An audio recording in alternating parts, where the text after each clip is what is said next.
El llamamiento precioso de Dios. Bienvenidos a su programa Profecías Bíblicas con el Dr. Jan Varela. El llamamiento de Dios, ¿qué significa? Aquí nos demuestra el plan de Dios en el libro de Efesios, que Dios le entrega a los santos de Dios. La epístola de Dios a los Efesios es en muchos sentidos la gloria que corona el Nuevo Testamento. Pero tal vez no debería llamarse a esta epístola Efesios, porque no sabemos en realidad a quién fue escrita. No hay duda de que los creyentes que se encontraban en Efesios estaban entre los receptores de este libro de la Biblia. Pero debió de haber además otros. Claro que es escrito a todos los creyentes en Cristo Jesús, todos los nacidos de nuevo en Cristo Jesús. En muchos de los manuscritos griegos originales hay un espacio en blanco donde la traducción ha colocado la palabra en Efeso, sencillamente una línea donde aparentemente se podía relinear los nombres de otros receptores, como Jan Varela, aún el nombre tuyo. Por eso es que leemos en Efesios 1:1, Pablo, apóstol de Jesucristo, por la voluntad de Dios, a los santos, a Jan Varela, ponga tu nombre ahí, y fieles en Cristo Jesús que están en Efeso. En la epístola de Dios a los colosenses se hace referencia a una epístola que les escribió a los laodicenses. Nuestra Biblia no incluye una epístola llamada una epístola a los laodicenses, pero muchos tienen la impresión de que en la misma que llamamos la epístola a los Efesios, el motivo es que el Apocalipsis, el último libro de la Biblia, comienza con cartas escritas a las 7 iglesias de Asia Menor, siendo la primera la de Efeso y la última la de Laodicea. Estas ciudades se encontraban agrupadas más o menos en Asia Menor, y es evidente que era la costumbre que cualquiera que escribiese a una de las iglesias hiciese que la epístola se enviase al mismo tiempo a las otras iglesias y en orden, continuando de círculo hasta que llegaba por fin a la iglesia de Laodicea. Esto puede explicar lo que de lo contrario podría parecer una epístola perdida a los laodicenses.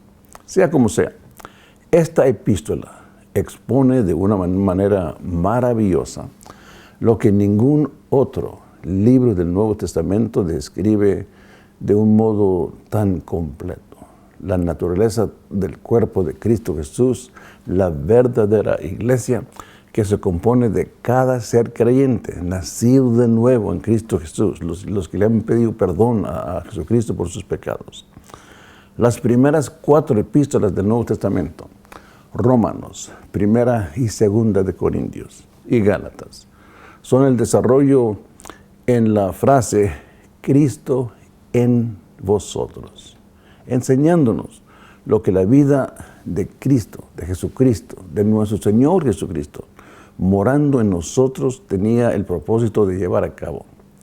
Pero comenzando por la epístola a la iglesia en Efesio, debemos de aprender y entender lo que significa para nosotros estar en Cristo Jesús y compartir la vida del cuerpo del Señor Jesucristo, vosotros en Cristo, Cristo en vosotros.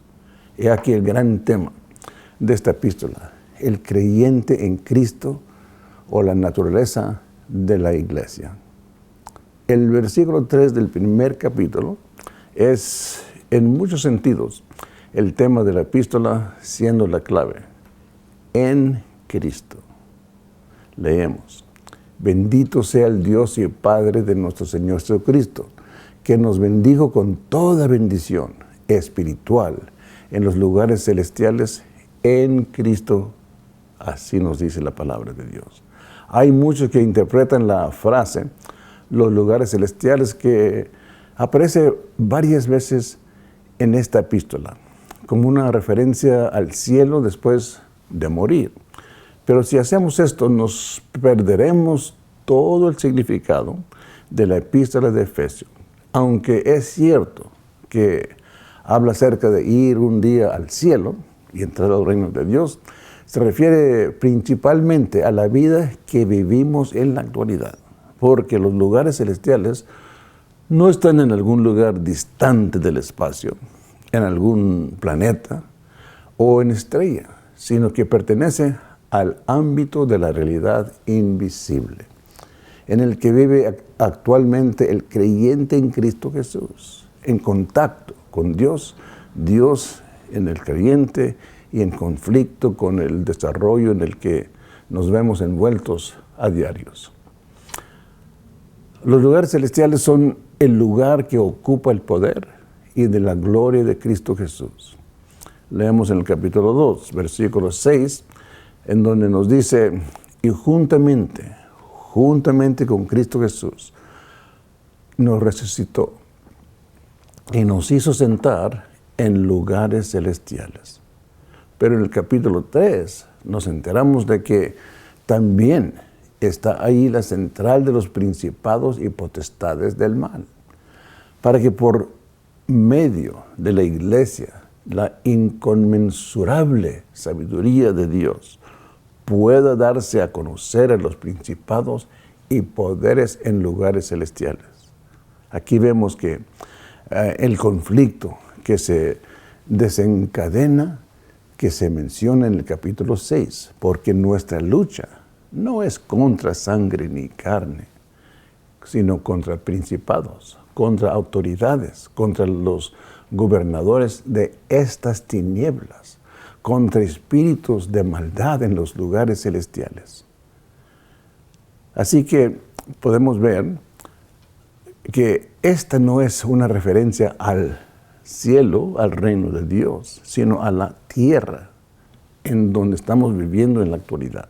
No se refiere pues a lo que podemos ver, oír, probar o sentir, sino a ese reino espiritual que nos rodea por todas partes y que nos afecta e influencia constantemente, ya sea para bien o para mal, dependiendo de nuestra decisión voluntaria y de nuestra relación en estos poderes invisibles. Esos son los lugares celestiales. En este ámbito en el que vivimos todos nosotros en la actualidad, Dios ya nos ha bendecido con toda bendición espiritual. Es decir, ya nos ha dado todo cuanto precisamos para vivir nuestras vidas, circunstancias y relaciones actuales. Podemos leer lo mismo en 2 de Pedro 1:3.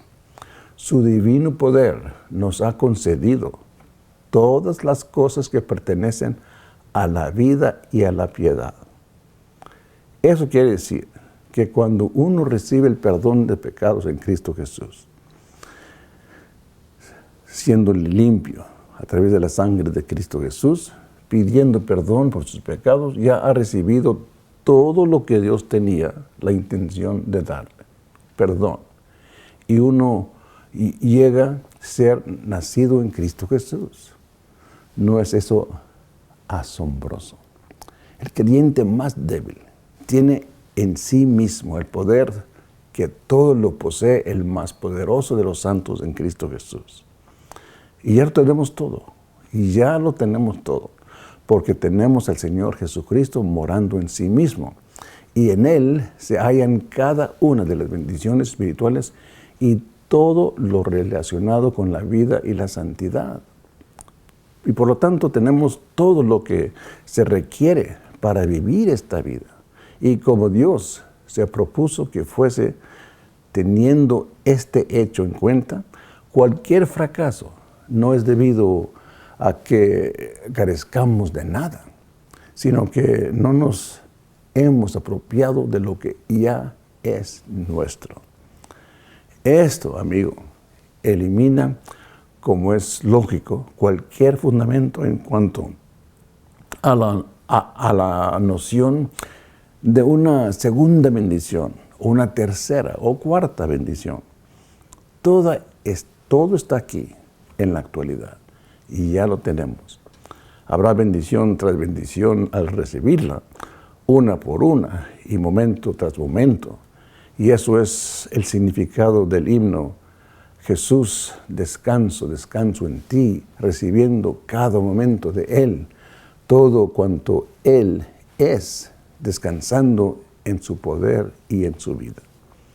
El apóstol desarrolla el tema de esta epístola, valiéndose de sus maravillosos tropos de dicción, mediante los cuales aprendemos que la iglesia es el cuerpo de Jesucristo, pero me encuentro con que al enfocar el tema desde ese ángulo, a ciertas personas les resulta difícil captar el significado de la verdad de esta epístola. Todos tenemos tendencia a considerarnos un tanto alejados de la iglesia. Y de vez en cuando me viene alguien a decirme, la iglesia debería ser tal o cual cosa. A lo que les respondo, uno mismo es la iglesia. Hágalo. Tú eres la iglesia, yo soy la iglesia. Hágalo. El hecho de que uno mismo compone la iglesia parece dejarles bastante sorprendidos. Alguien me comentó, no hace mucho, que la iglesia debería ser más amistosa. Algo muy común. Y le respondo, está bien, usted y yo somos la iglesia. Seamos más amigables. La iglesia se compone de cada ser creyente. Cada uno de los creyentes es un miembro del cuerpo de Cristo Jesús, que es la iglesia. Es por esto que yo prefería estudiar una epístola, no usando la palabra iglesia, sino creyente, nacido de nuevo en Cristo Jesús, porque cada creyente es una pequeña réplica de toda la iglesia. Si entendemos que Dios vive en cada ser creyente, veremos que también vive dentro de cada uno de los creyentes. Y entendiendo esto, seremos más aptos para vivir una vida victoriosa en Cristo Jesús. Cada uno de nosotros, como creyentes en el Señor Jesucristo, somos un microcosmo de todo un cuerpo y por lo tanto podemos estudiar toda esta epístola relacionando lo que nos dice Dios, no a la iglesia, no a un edificio, no a una denominación, sino a cada uno de nosotros como creyentes a nivel individual. En el primer tropo, Dios se refiere a la iglesia como un cuerpo, aún todas las cosas lo sometió Dios bajo sus pies y le puso a él por cabeza sobre todas las cosas para la iglesia, la cual es su cuerpo, la plenitud de aquel que todo lo llena en todo. Capítulo 1, versículos 22 y 23. El primer capítulo trata por entero acerca de la maravilla y lo asombroso de que nosotros, que somos seres creyentes, normales y corrientes, poseídos por el pecado, hayamos sido llamados por Dios, escogidos por Dios, de una manera totalmente asombrosa, incluso antes de la fundación del mundo, para ser miembros de ese cuerpo en Cristo Jesús. Y esta es una tremenda declaración. Dios jamás llegó a superar el asombro que sentía por el hecho de que él, el apóstol Pablo, un hombre patizambo, calvo y despreciado por muchos, hasta considerado con desdén en muchos círculos, era sin embargo miembro del cuerpo de Jesucristo y había sido llamado por Dios. ¿Cuándo? Antes de la fundación del mundo, habiendo recibido tremendas bendiciones que le permitieron estar capacitado para afrontar cualquier cosa que le exigiese la vida. Y eso es precisamente lo que significa pertenecer al cuerpo de Cristo Jesús. Una pregunta. ¿Cuál es el propósito del cuerpo de Cristo Jesús? Es ser la plenitud de aquel que todo lo llena en todo. En otras palabras, es la expresión de la cabeza y para eso sirve su cuerpo, ya que su propósito es expresar y llevar a cabo los deseos de la cabeza, que es Cristo Jesús, en nosotros su cuerpo. La única ocasión en que un cuerpo humano sano no lo hace es cuando algún centro nervioso secundario recibe un estímulo artificial. Por ejemplo, usted sabe que si se golpea la rodilla con un martillo, su pierna sallará en el aire, sin que usted ni siquiera lo desee. Aunque usted decida no dar una patada en el aire, su pierna seguirá reaccionando. Así es el cuerpo de Cristo, a través del Espíritu de Dios morando en el ser creyente. Me encanta la historia del profeta Daniel, que siendo adolescente se encontró prisionero en un país extranjero. Se vio expuesto a un ambiente pagano y tuvo que luchar la batalla día tras día, reconociendo una vez tras vez, otra tras otra, la fidelidad de Dios en su vida, para guardarle cuando todo se ponía en su contra. Y las presiones que ejercieron sobre Daniel fueron casi increíbles. Pero Daniel y sus amigos se enfrentaron repetidamente con las pruebas y obtuvieron la victoria sobre las batallas en las que se vieron envueltos. Hacia el final del libro, le fue enviado a Daniel un visitante, el ángel Miguel, que le contó algunas cosas bastante impresionantes. A Daniel se le permitió ver a lo lejos, saltando por encima de los siglos, hasta nuestros días propios, en cuanto estamos viviendo en la actualidad. Pero a pesar de ello, cuando se le apareció el ángel, Daniel se sintió grandemente turbado, cayendo sobre su rostro, temblándole las rodillas, atemorizado y asustado de aquel visitante celestial. Pero el ángel le dijo: Daniel, hombre muy amado. Qué lindo. Daniel, hombre muy amado, no temas. Daniel 10, 11 al 12. ¿Por qué fue amado este siervo de Dios? Por ser un fiel soldado. Y este es el privilegio al que Dios nos está llamando a nosotros, a usted y a mí, en este día de inquietud y de aflicción mundial. Dios nos está llamando a que seamos soldados, a que sigamos en los pasos de aquellos que han salido victoriosos de la batalla antes de nosotros, habiendo sido fieles de ser necesario hasta la muerte. Ese es el privilegio de aquellos que son llamados en Cristo Jesús antes de la fundación del mundo y capacitados con toda bendición espiritual. ¿Para qué? Que hagan un cuerpo, un templo, un misterio, un hombre nuevo, una esposa y un soldado para Jesucristo. Ese es todo un llamamiento. Y por lo tanto, la exhortación de esta epístola aparece en un solo versículo, en el que el apóstol Pablo dice: por eso yo, prisionero en el Señor Jesucristo, escribiendo esta epístola desde la cárcel, os exhorta a que andes como es digno del llamamiento en que fuisteis llamados. No pierdes usted, amigo, esta vista de lo que está haciendo Dios en tu vida.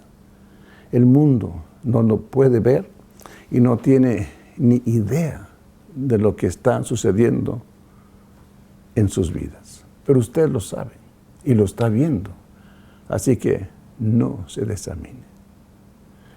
Dios nos escogió antes de la fundación del mundo. Y Dios de antemano preparó las buenas obras que Él desea cumplir a través de nuestro cuerpo. Cuando Cristo tomó nuestros pecados en el madero, cuando fue sepultado y resucitó y regresó al cielo, Él desea seguir viviendo su vida aquí en la tierra a través de mi cuerpo, a través del cuerpo tuyo también. Es Cristo el que vive en uno. Como dijo el apóstol, estoy crucificado en Cristo Jesús, pero todavía vivo. Mas no es yo, es Cristo que vive en mí. Y lo que hago aquí en la carne lo hago por la fe del Señor Jesucristo, quien me amó y quien se entregó por mí. Eso es el deseo de Cristo, vivir su vida a través de tu cuerpo. Hágalo.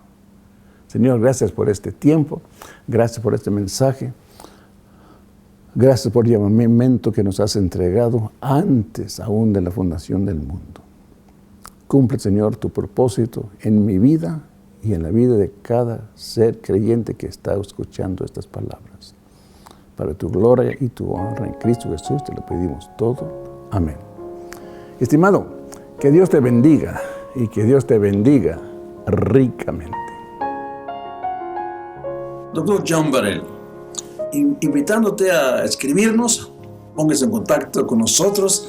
Si tienes algunas inquietudes acerca de la palabra de Dios, escríbanos y te vamos a responder pronto. Tenemos una revista que imprimimos cada mes. Si lo quieres recibir, escríbanos a Today, the Bible and You, P.O. Box 1722 1722, Broken Arrow, Oklahoma 74013. Póngase en contacto. Queremos escuchar de ti. Tenemos una revista que si quieres recibir cada mes, te lo enviaremos gratis. Que Dios te bendiga y que te bendiga ricamente.